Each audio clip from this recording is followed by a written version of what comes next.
je vais te donner le top.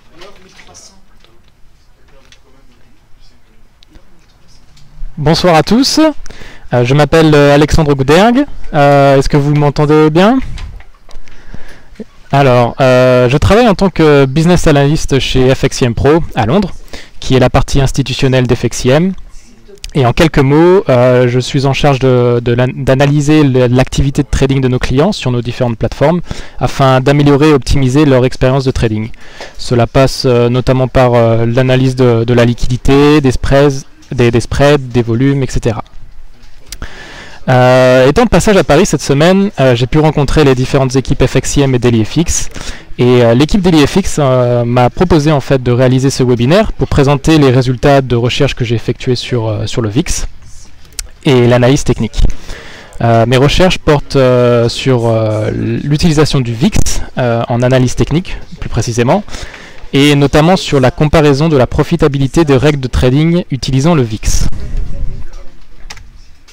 Donc je vais vous présenter dans une première partie ce qu'est le VIX, d'un point de vue théorique et d'un point de vue pratique.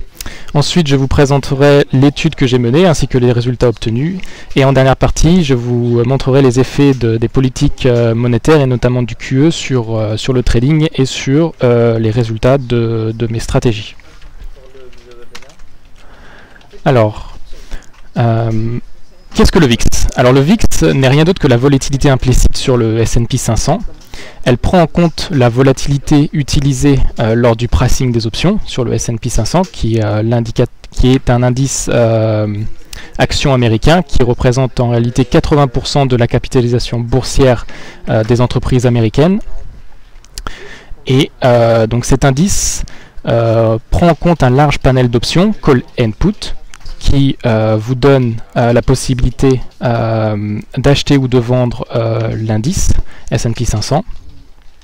Et donc cette volatilité implicite, le VIX, prend en compte un large panel d'options avec un large choix de strike afin de déterminer quelle est la volatilité anticipée par les investisseurs sur le rendement du S&P 500 à un mois d'horizon.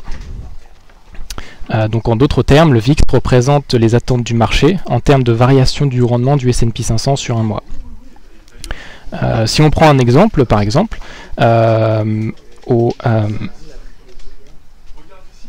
20 novembre 2008, le VIX a atteint un plus haut et a atteint les 80,86. Qu'est-ce que cela signifie?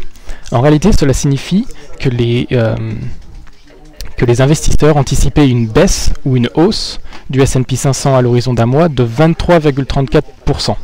Donc en fait, le 80,86 représente, si vous voulez, la variation annualisée du S&P 500. Donc, on appelle aussi le VIX l'indicateur de la peur, car la hausse du VIX est notamment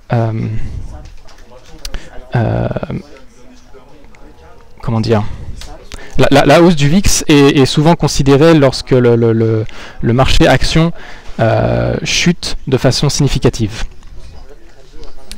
J'y reviendrai notamment un peu plus tard. Donc, en pratique, le VIX est utilisé comme un instrument de hedging ou de diversification de portefeuille. Et ceci de par sa composante de décorrélation, de corrélation négative par rapport au S&P 500. Les investisseurs en réalité souhaitent se couvrir contre le risque d'action lorsque le VIX s'apprécie fortement. C'est lorsque le marché panique que les investisseurs souhaitent se couvrir davantage pour essayer de diminuer, si vous voulez, la correction du marché ou la hausse lorsqu'ils ont une vue plutôt baissière sur l'indice. Et le VIX reflète ce sentiment. En termes de couverture et de diversification, sa composante de corrélation négative par rapport au VIX permet aux investisseurs de construire des portefeuilles de manière, si vous voulez, décorrélée, pour obtenir des rendements décorrélés des marchés actions.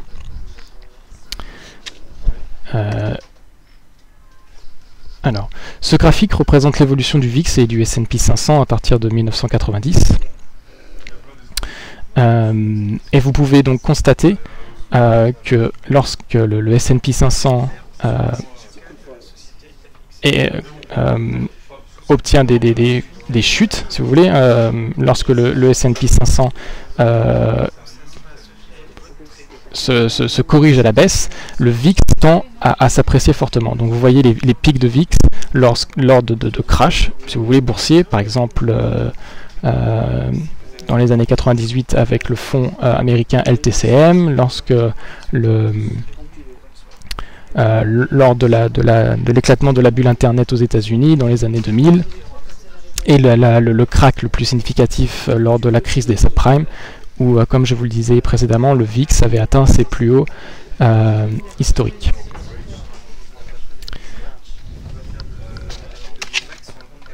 Voilà.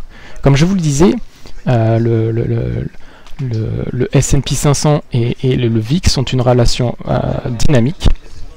Donc si vous regardez le premier graphique, il représente la corrélation conditionnelle entre les rendements du VIX et du S&P. Donc par exemple, si vous regardez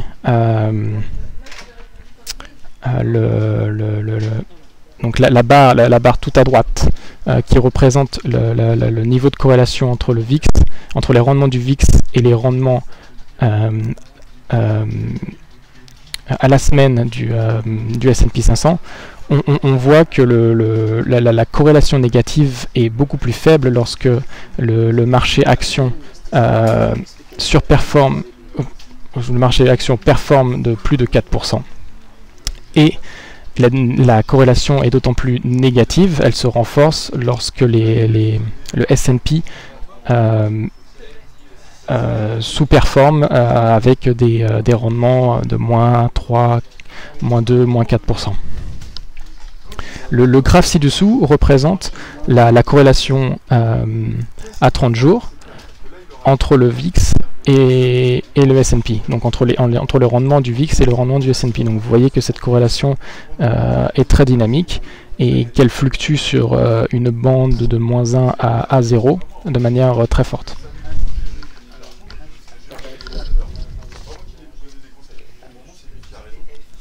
Alors, quel est l'intérêt de mon étude? Eh bien, tout d'abord, le premier intérêt est de savoir s'il est possible d'améliorer les rendements lorsque l'on implémente des stratégies systématiques de trading technique, puisque les informations contenues dans le prix des actifs sont d'ordre historique, puisque l'on regarde, lorsque l'on fait l'analyse technique, le prix ou la volatilité réalisée, alors que le prix de l'indice VIX contient des informations d'ordre prospectif tournées vers l'avenir. On peut aussi se demander si des stratégies de trading basées sur le VIX, si elles sont capables de produire une protection contre des corrections boursières ou des cracks boursiers. En effet, les conditions actuelles de marché sont très atypiques puisque l'intervention massive des banques centrales mondiales viennent influencer le cours des actifs et les niveaux actuels sont très élevés puisque la liquidité sur le marché vient survaloriser les actifs financiers et sont en complète déconnexion des fondamentaux. Certains parlent même de bulles spéculatives sur certains actifs tels que l'immobilier ou les marchés actions, et cela viendrait montrer qu'il y a un risque d'éclatement de ces bulles. Et d'ailleurs, les niveaux faibles de volatilité, comme on peut le voir sur les conditions de marché actuelles, sont complaisants. Les acteurs, les investisseurs sont dans un état complaisant, c'est-à-dire qu'ils sont prêts à prendre beaucoup plus de risques parce que la volatilité est faible et elle n'est pas chère et elle permet, via l'utilisation de produits dérivés, de se couvrir à la baisse de manière très très chère. Donc toutes ces conditions de marché font qu'il réside un risque majeur de correction du prix des actifs et on cherche donc à trouver des stratégies qui puissent se couvrir de ce risque de chute.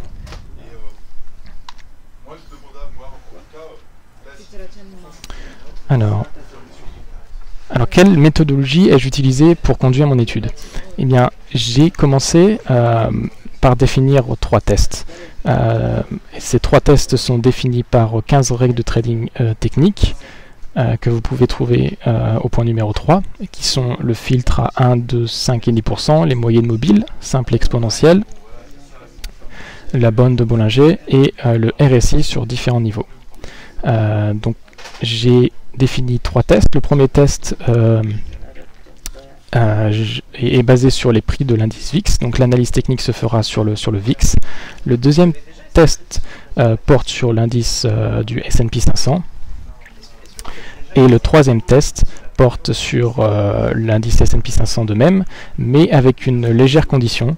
Les signaux sont en effet acceptés que si l'indice du VIX est au-dessus de sa moyenne mobile 20 jours.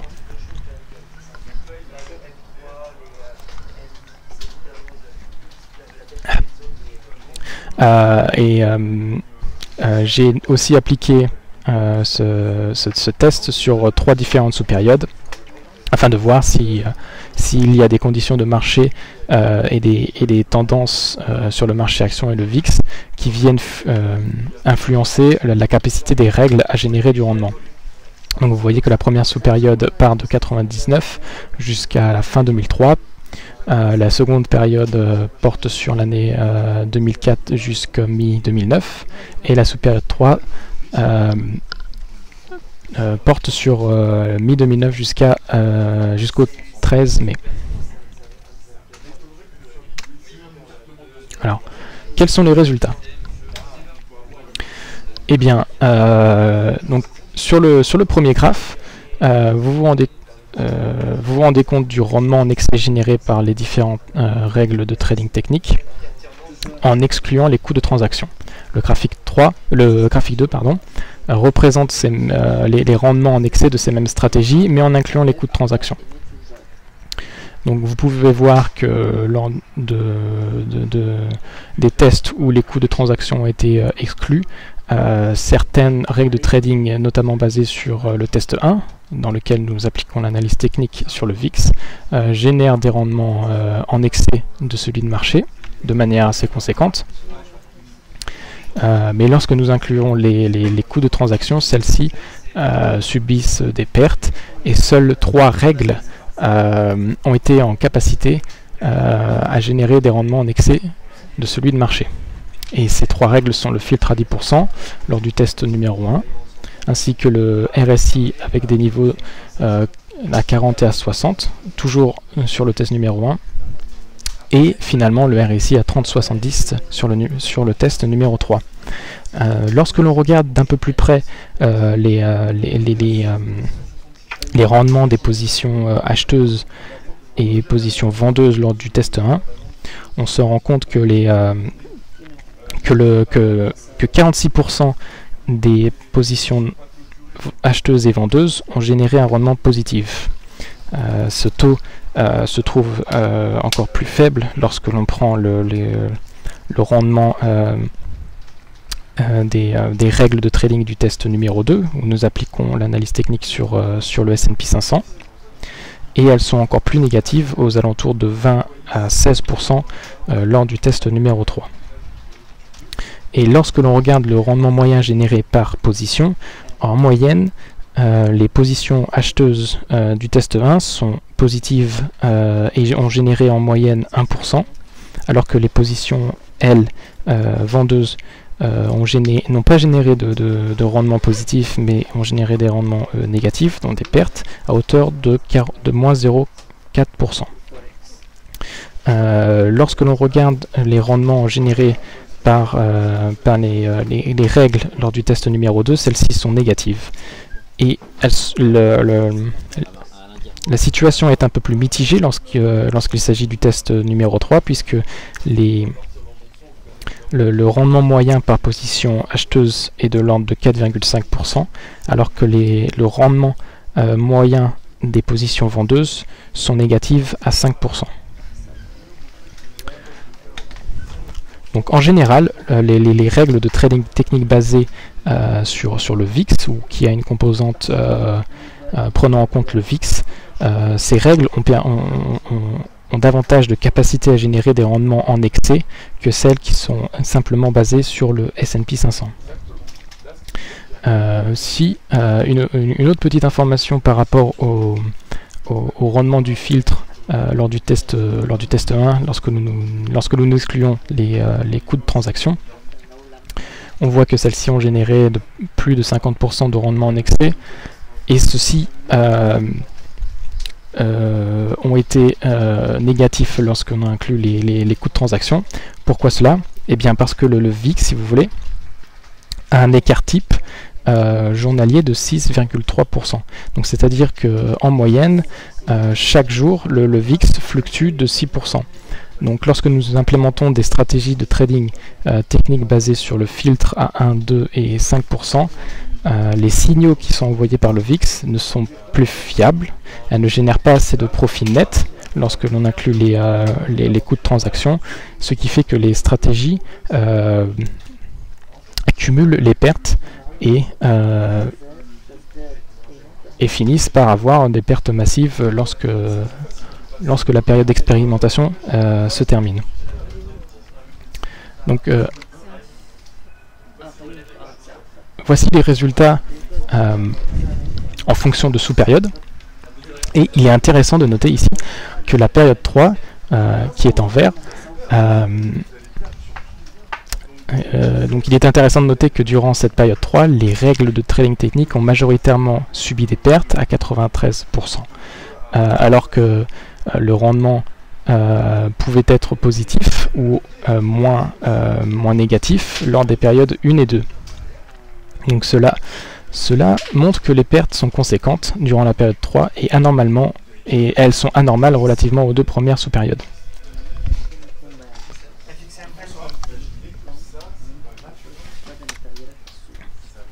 Alors, tout simplement, le premier graphe vous montre l'évolution des rendements accumulés de notre stratégie sur le filtre à 10%, et en rouge le niveau du S&P au long de la période d'expérimentation. Donc vous voyez que la stratégie de filtre à 10% générait des rendements en excès très significatifs durant les périodes de peur, durant des périodes de crash. Lorsque vous regardez en 2008, la stratégie permettait d'accumuler des rendements alors que le marché action lui chutait, et a permis aussi d'accumuler des rendements positifs durant la crise de la dette souveraine européenne en 2010 et 2012. Et si vous regardez, après 2012, le VIX se retrouvait affaibli et continuer, si vous voulez, sa tendance baissière, et vous pouvez constater que la stratégie ne génère pas de rendement significatif et plutôt stable sur la période. Donc le filtre à 10% semble donc marcher lorsque les conditions de marché sont volatiles. Et ceci est très différent de la stratégie du RSI avec des niveaux un peu plus sensibles, donc à des niveaux de 40-60. Donc vous pouvez constater que le graphique est un peu plus différent, puisque ce sont durant les périodes de faible volatilité où la stratégie permet d'accumuler des rendements en excès de celui de marché. Et c'est notamment le cas d'ailleurs depuis mi-2012, où la stratégie continuait à maintenir des rendements positifs, alors que la volatilité, elle, tendait à diminuer. Donc les rendements négatifs qui ont été générés durant la sous-période 3, donc depuis 2009, posent la question du pourquoi. Donc la seule variable, si vous voulez, exogène, semble être les politiques monétaires accommodantes de la Fédérale Réserve, qui a injecté massivement des liquidités dans le système financier, et ces liquidités ont influencé les mécanismes de marché, ainsi que la psychologie des investisseurs. Si l'on regarde d'un peu plus près le bilan de la Fédérale Réserve avec le S&P 500, on remarque que les différents plans de quantitative easing de la Fédérale Réserve coïncidaient de manière très significative avec l'évolution du S&P 500. La corrélation entre ces deux variables est même très importante puisqu'elle est de 82%.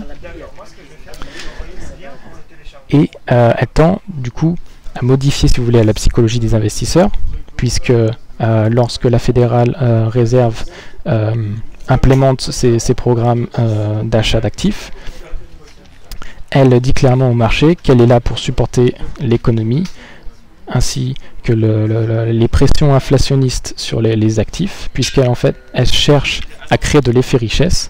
Donc, cet effet richesse qui passe par l'inflation des prix des actifs, puisqu'elle souhaite que les individus qui possèdent des actions ou des actifs financiers à investir, si vous voulez, leur épargne, leur cash dans l'économie, afin de supporter un retour, si vous voulez, de l'investissement pour relancer l'économie. Mais ces plans de quantitative easing ont une influence non négligeable sur, si vous voulez, sur la façon dont le prix des actifs est déterminé, puisque la loi de la demande et de l'offre est donc influencée de manière artificielle par ces injections de liquidités. Et si vous voulez, lorsqu'un investisseur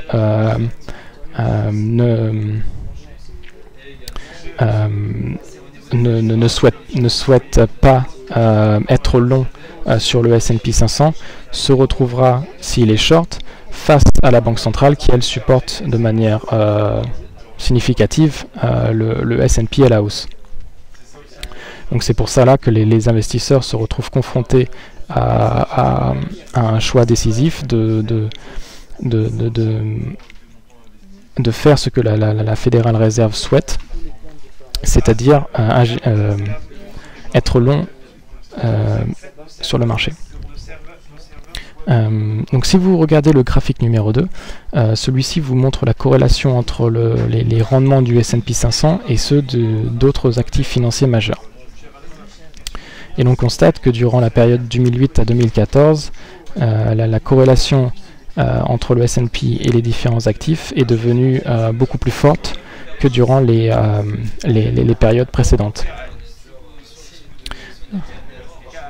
Donc, si vous regardez le Brent par exemple, ou le WTI, ces deux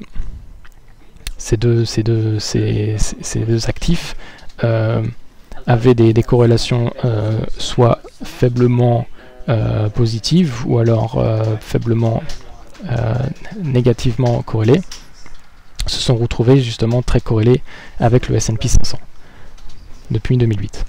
Donc, si vous voulez, la corrélation historique avec les actifs financiers et le S&P 500 s'est retrouvée complètement réorganisée et a ainsi, si vous voulez, pour effet de détruire, si vous voulez, les corrélations. Les stratégies qui étaient basées sur des corrélations ne marchent plus aujourd'hui.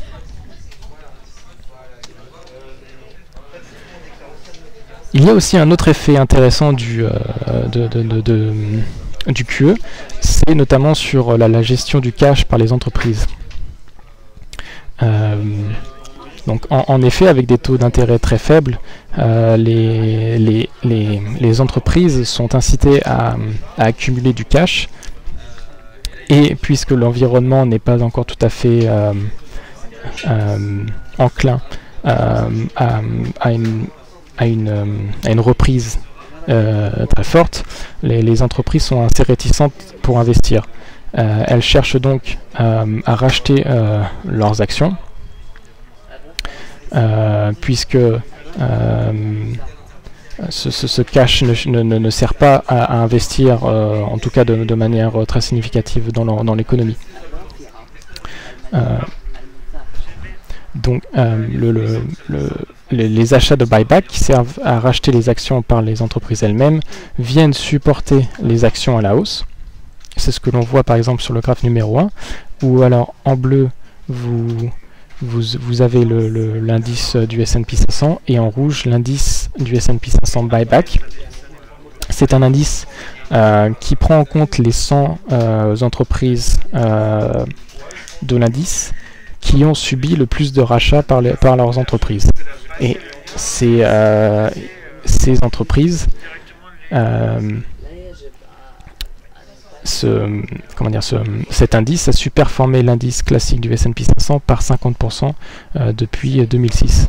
Donc on voit bien que les achats par les entreprises viennent aussi supporter à la hausse le S&P 500. Si l'on regarde par exemple le montant racheté par ces entreprises par trimestre, celui-ci a été de 160 milliards sur le premier trimestre 2014 et c'est un des plus hauts niveaux depuis 2007. Et si cette tendance se confirme au deuxième trimestre 2014, alors nous aurons un niveau de buyback historiquement élevé. Alors que, si vous voulez, lorsque vous regardez aussi les volumes journaliers sur le S&P 500, ceux-ci sont à la baisse. Donc il y a moins de volume et le S&P 500, les actions et les deux actifs financiers continuent de prendre de la valeur.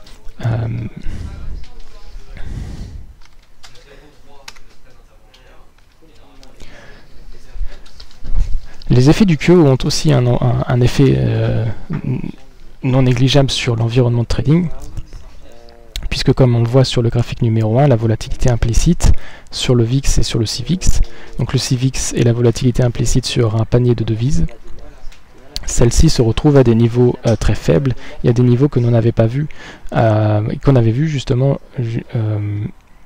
avant la crise. Le graphique numéro 2, lui, représente la volatilité historique sur les actions, sur les taux et sur les devises. Et cette volatilité historique est à ses plus bas depuis 1999, depuis plus d'une dizaine d'années.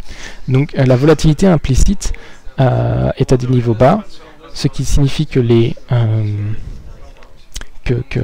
investisseurs renforcent leur prise de risque, puisque l'environnement porte sur la hausse continue, mais faible, des actifs financiers.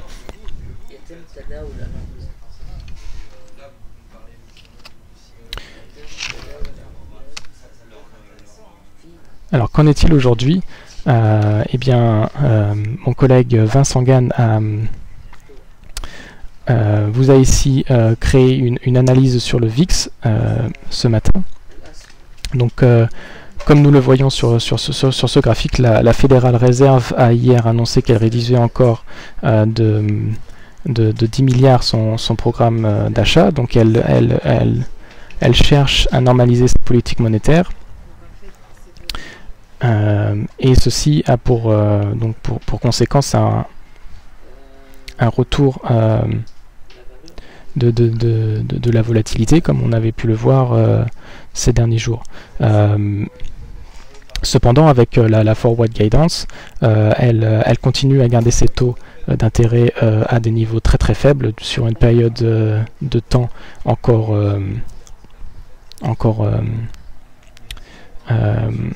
assez long.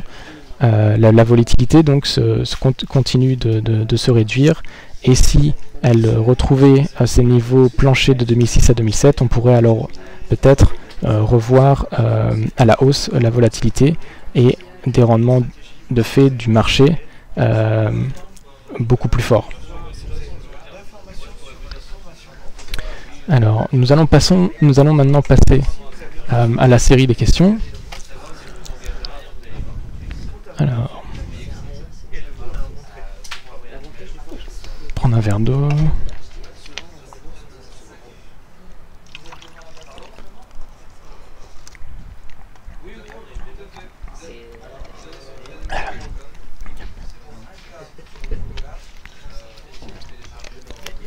Alors, Christina donc nous a posé la question suivante, à savoir, peut-on acheter ou vendre le VIX? Alors, il y a différents instruments qui permettent d'acheter le VIX, en effet. Des produits dérivés tels que les options ou futurs. Il y a effectivement un futur VIX qui vous permet d'acheter ou de vendre la volatilité.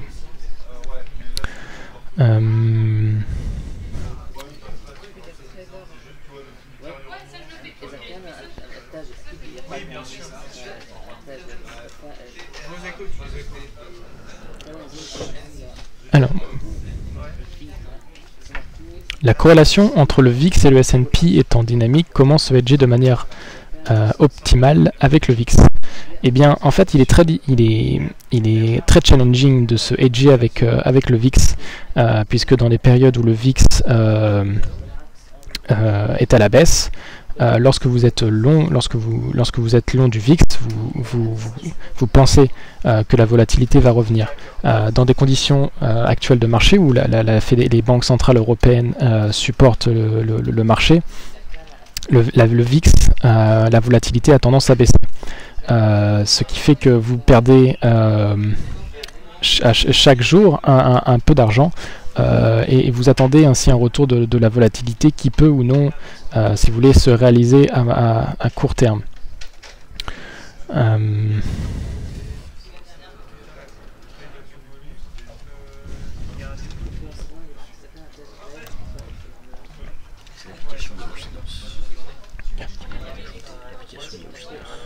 Alors, si vous rajoutez l'application Yahoo Finance sur votre plateforme, vous pourrez effectivement avoir le VIX en temps réel.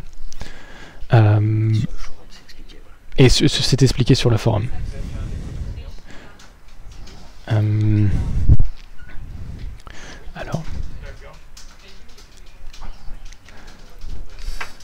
Alors ensuite, Mehdi nous demande quelle est la formule du VIX. Alors cette formule est très compliquée, vous pouvez la retrouver sur le site du CBO, le Chicago Board of Option Exchange, et ils vous livreront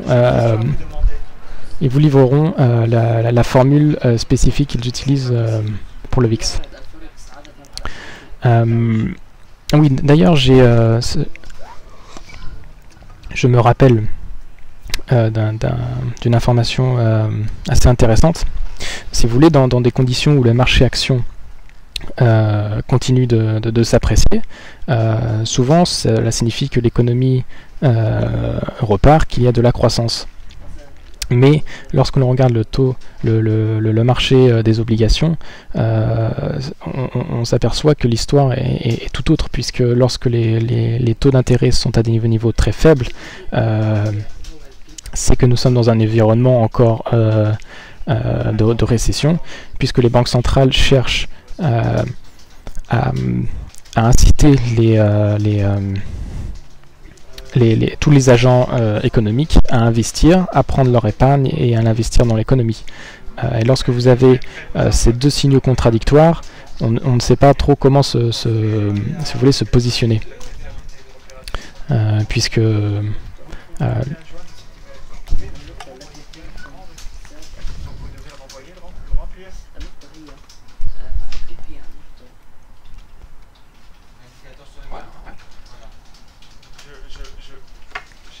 alors, est-ce que j'ai une idée de la date de fin du QE? Il semble en effet que la Federal Reserve est en train de sortir de son programme de quantitative easing. Quels sont les indicateurs qui viennent, si vous voulez, conforter la Fed dans l'exit de sa stratégie? Eh bien, nous avons le taux de chômage américain qui est en baisse et qui est aux alentours de 6%, donc à la target de la Federal Reserve pour sortir de sa stratégie. Cependant, ceci est à mettre si vous voulez, en perspective avec les interventions des autres banques centrales, puisque la Banque centrale du Japon, elle, continue à injecter massivement des liquidités dans le système. D'ailleurs, le bilan de la Banque centrale du Japon est à 50% du PIB, donc de la production totale des biens et services du pays.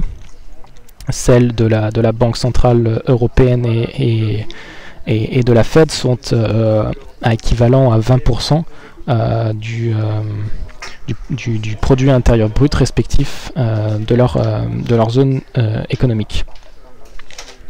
Donc il semble que les banques centrales continuent de supporter de manière significative l'économie et qu'elles ne souhaitent en tout cas pas pour l'instant sortir de cette stratégie.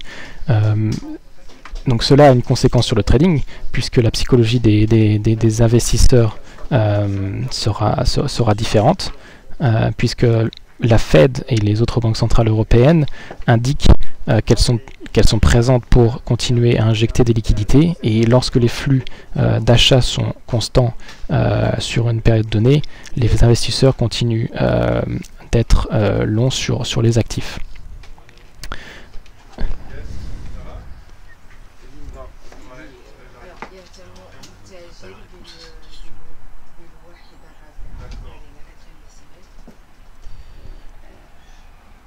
Alors, une dernière question.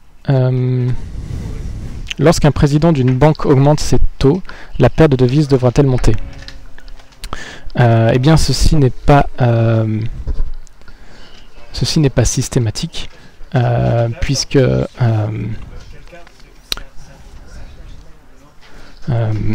différents facteurs viennent influencer l'évolution d'une paire de devises. Mais généralement, c'est le cas.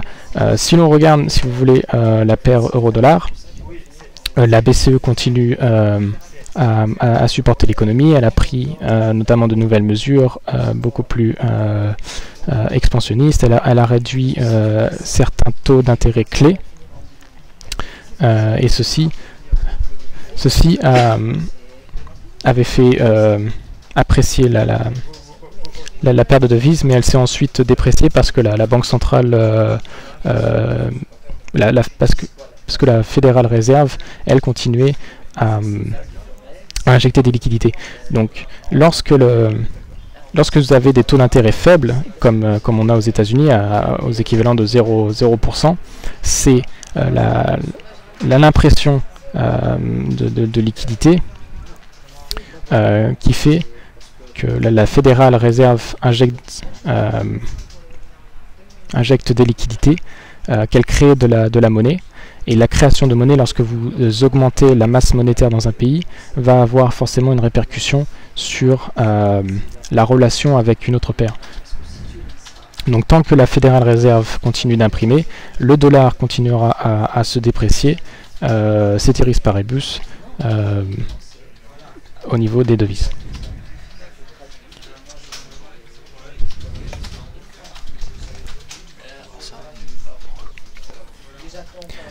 Merci beaucoup, merci à tous pour votre écoute. J'espère que j'ai pu vous donner quelques éléments de compréhension par rapport au VIX et par rapport à ses applications sur le trading et sur les rendements de certaines stratégies. Merci à tous.